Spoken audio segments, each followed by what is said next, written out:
Greetings, magnificent souls, to the Attract Health, Build Wealth podcast, where we have open and honest discussions about ourselves.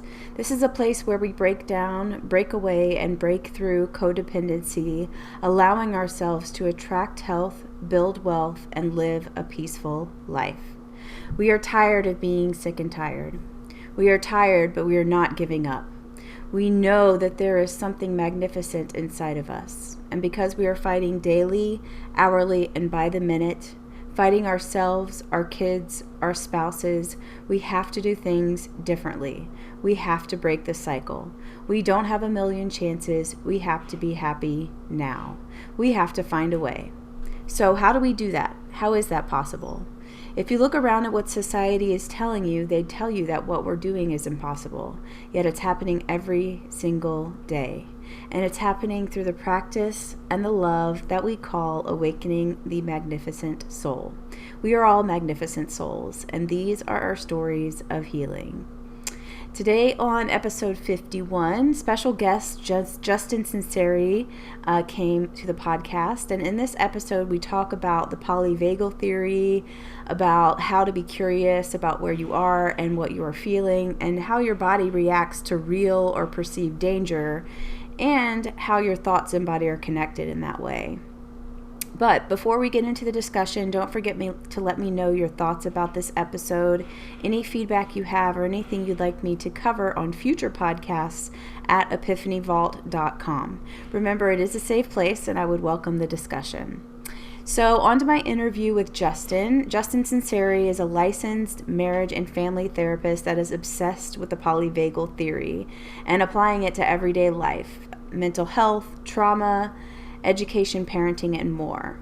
And since recording of this episode, he has changed the name of his podcast to Stuck Not Broken, which I love just as much, and I'll link it up in the show notes. And I really enjoyed my time with Justin, and here he is.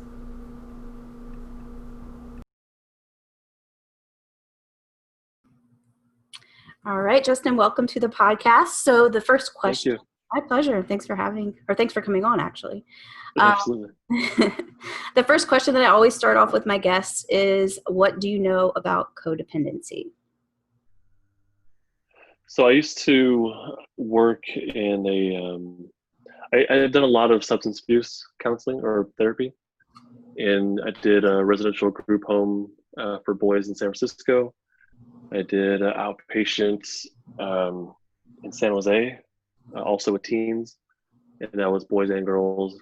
And then I did a couple of the spots also. One of them was a more affluent community in Palo Alto, California, very, very affluent community. So I've had early in my career, I had a lot of substance abuse experience. And codependency was always a pretty big part of that, especially with parents. So my understanding of codependency and whatnot came from there, and then watching the show Intervention as well. But beyond that, my direct experience was through years and years of working with teens and substance abuse. Yeah. So my understanding of codependency, the way I've always framed it in my mind, is the codependent person is basically not well unless, or they don't feel well or feel good enough or feel regulated enough unless the addicted person is had their need satiated or their need fulfilled. Does that make sense? Hopefully that makes sense. Mm-hmm. And that's kind of the way I understand it, is unless you get what you need or want in this moment, then I can't be well. Unless I fulfill that for you, then I can't be well. Yeah, totally. If listeners, if you don't know about Justin, he has an amazing podcast about the Polyvagal Theory, which I'm just learning about. I think we talked about this before.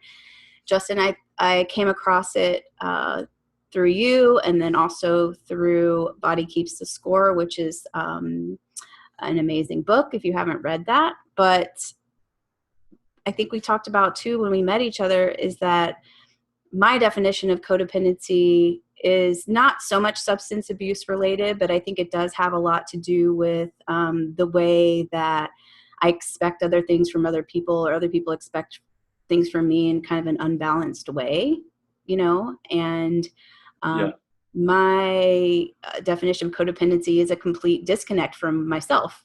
And I think that, I don't know, I'm not an expert on the polyvagal theory, but I think that that has a lot to do with It does. one of the elements of it. Do you mind talking a little bit about It that? does.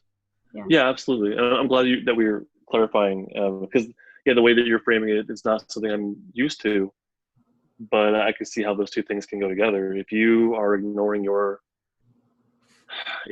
what you feel is like best, or what you deep down know, or you're conflicting with your own values to meet the needs of somebody else, that really is a disconnection from the self. I think a big part of that can be a disconnection from the self.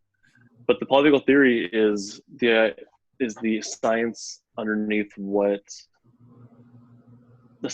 human connection, but also how we respond to danger.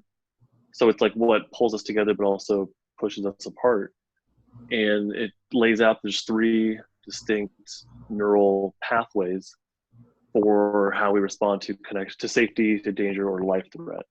And the first one is called the social engagement system, where we can connect with each other. And when that pathway is activated, we're able to make eye contact. We're able to use vocal prosody, which is like a fuller range of voice. Like when you ask a question, like that means you can embellish the end of the sentence to show that you're meaning a question. But you can also drop your voice to sound more scary. Like vocal prosody is the ability to use the full range of voice. But you can only do that if you're safe, if you feel connected, or like you feel safe in the moment. And so there's eye contact, vocal prosody, the ability to like hug and be close to each other, to meditate a little bit, to be still. All these things come from from that pathway being active, that safety pathway.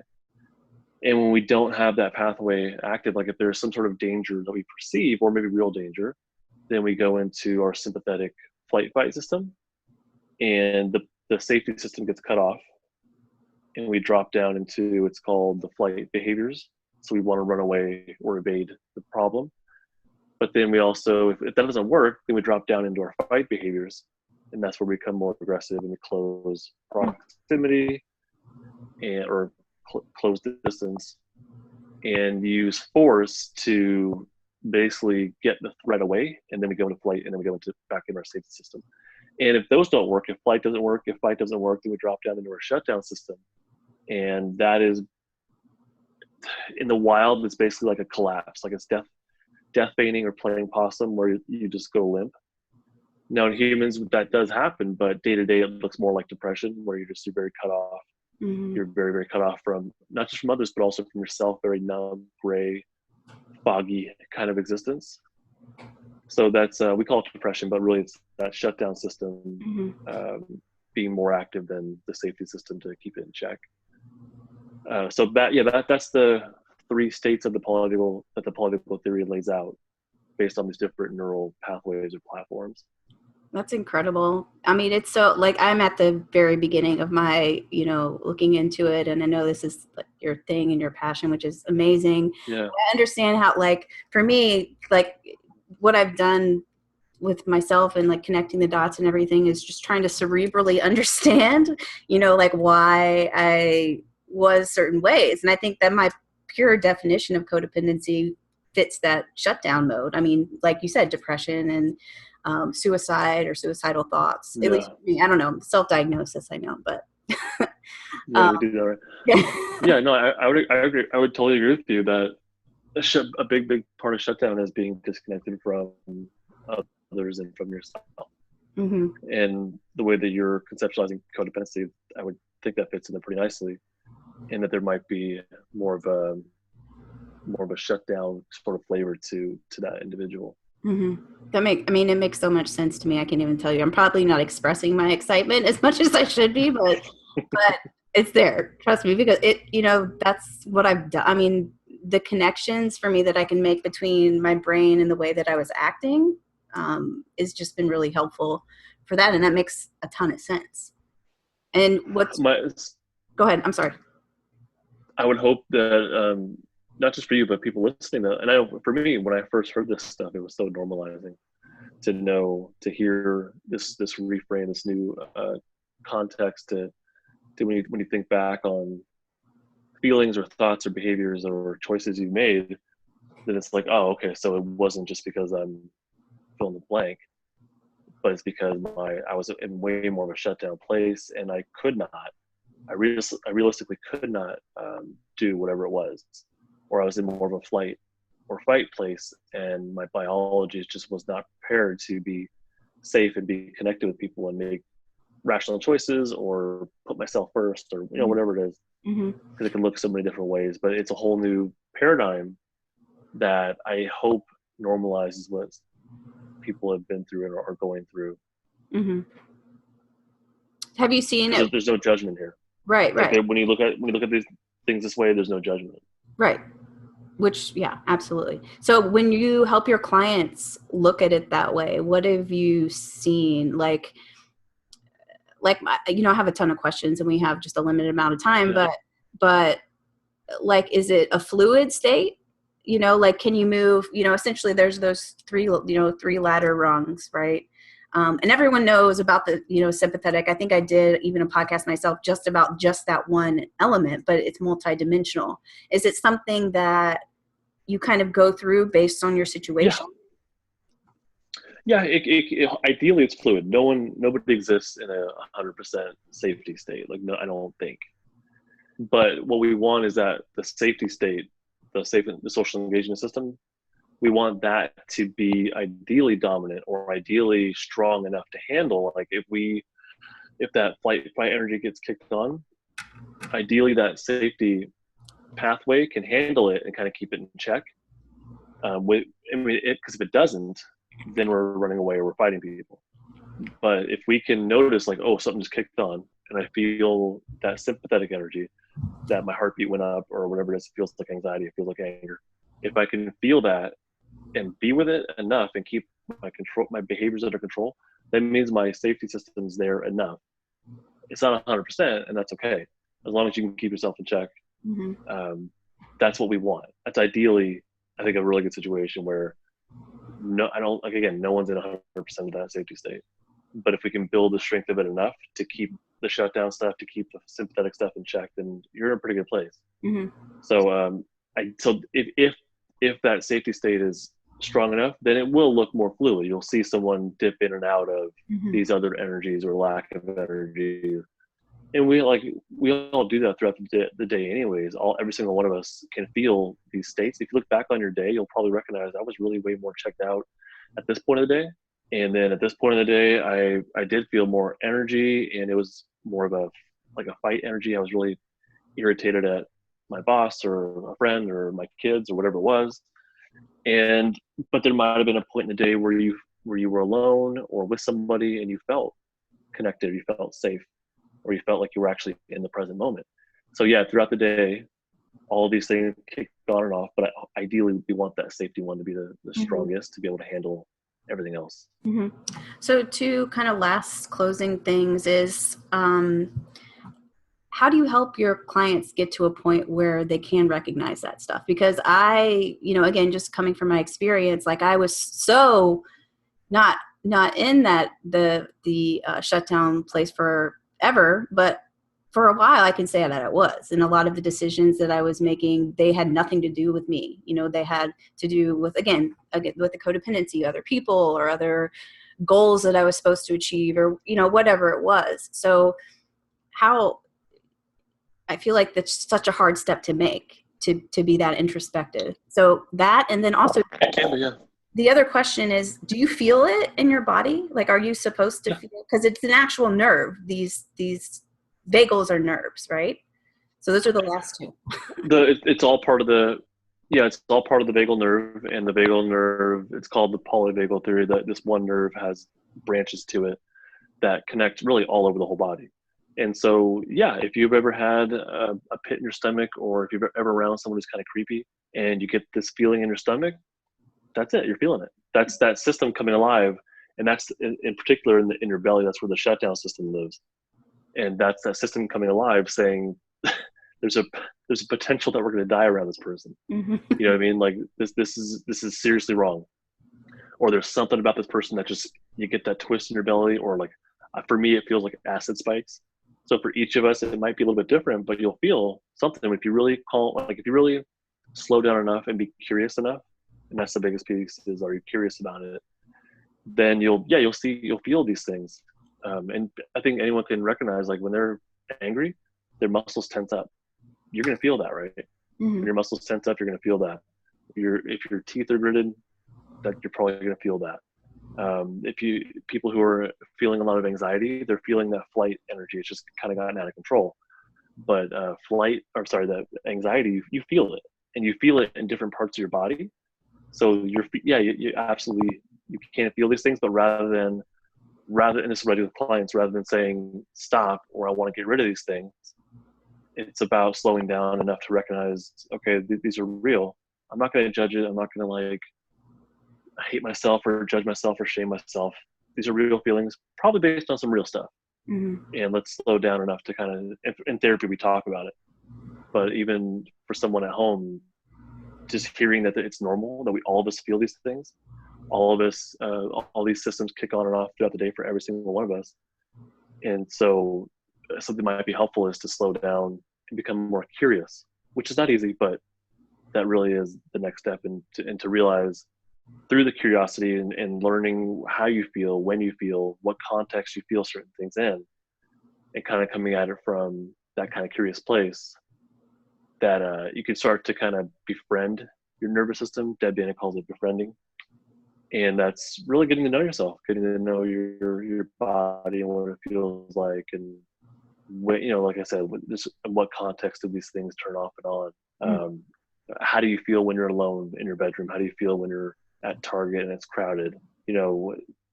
All these different situations, they bring up these different feelings. And so be curious about that. What kind of music really brings you to life? What kind of art brings you to life, or makes you feel kind of a pull or a push away?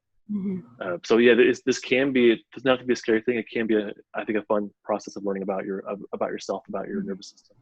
Yeah, I love that. So for all you codependencies out there, or codependents, is the red flag is not just in your mind. Sometimes if you let it, you can listen to it. I guess it could be in your gut too, which, that's like a whole nother thing that we could talk about, but intuition and everything like that. That was very hard for me to do, obviously, which is why I'm here. I'm sure, yeah. Yes. But yeah. I want to, let me add to that if I can, about this in your head. Like, one of the pieces of the Polyvagal Theory is that these thoughts in our head don't just exist because they exist. They're there because of the state of our nervous system. So if we're in a flight, fight place, our thoughts are going to match that. They're going to become a lot more ruminating. They'll be stuck on something. It's going to be harder to focus. If you're in more of a shutdown place, your thoughts are going to be a lot more hopeless and disconnected. And if you're in a safety state, your thoughts will be more hopeful and more empathetic. You'll understand people where they're coming from. So it's not just these thoughts exist in our head for no reasons. Like, it's connected to the biology, and they go hand in hand. Mm-hmm. So if you, like you just described, it's not just the thought, and it's so easy to focus on the thought. Mm-hmm. It is so easy for us to just stay in our head. Mm-hmm. But it's not just a thought. It's connected to something that's happening down below in your gut, maybe in your chest, or somewhere in your body. Mm-hmm. Yeah, you just gotta, like you said, be curious and open yourself up to non-judgmental curiosity, I guess you could say. But yes, awesome. I am so intrigued. Hopefully this is not our last conversation, but I have a lot of work to do as far as my knowledge on polyvagal theory, but I really appreciate you coming on. And I know for the listeners out there, if they're kind of at the same level I am, which I think a lot of them are, it'll help make sense, or at least start them down the road of being curious. So that's good. I have a whole podcast dedicated to it. Yes. So there are hours of nerdiness that you can get into. Oh, yeah. So speaking of the podcast, where can my listeners find you? It's available on all podcasting platforms. I'd recommend they go to justinlmft.com and justinlmft.com. I have a podcast tab. That's maybe the easiest, but if you just look up Polyvagal Podcast on any platform, you'll find it. Polyvagal Podcast. Cool. And I'll link everything as well in the show notes. Thank you. My pleasure. Thanks for coming on. Thanks for dorking out with me today. No problem. All right. Thank you.